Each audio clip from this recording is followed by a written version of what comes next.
স্বামী হচ্ছে একজন স্ত্রীর জন্য বড় নিয়ামত। একজন বুদ্ধিমান স্ত্রী স্বামীকে সবসময় বড় নিয়ামত হিসাবেই মনে করে। স্বামীকে অপমান করে, স্বামীকে অসম্মান করে, অমর্যাদা করে, অবহেলা করে স্বামীর বাড়ি ছেড়ে চলে যেতে চান? কোথায়? বাবার বাড়ি?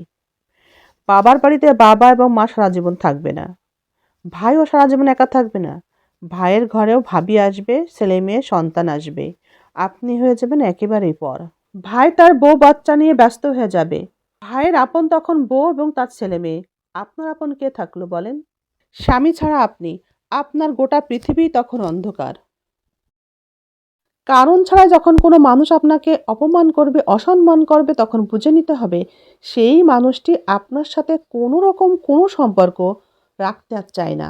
তখন তাই সম্মানের সাথে নিজেকে সেখান থেকে সরিয়ে নেওয়াই ভালো।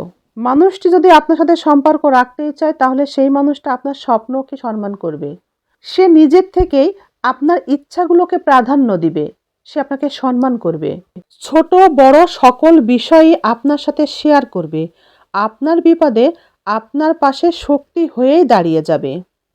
জীবনে সবথেকে তারাই বেশি ঠকে যারা সরল মনে কাউকে ভালোবাসে।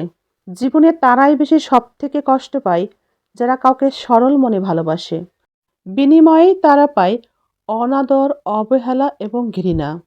তাই এই জগতে কাউকে কখনোই সরল মনে ভালোবাসতে নেই। বর্তমানে এই সমাজে সরল মনে ভালোবাসা মানেই হচ্ছে চরম দুর্বলতা।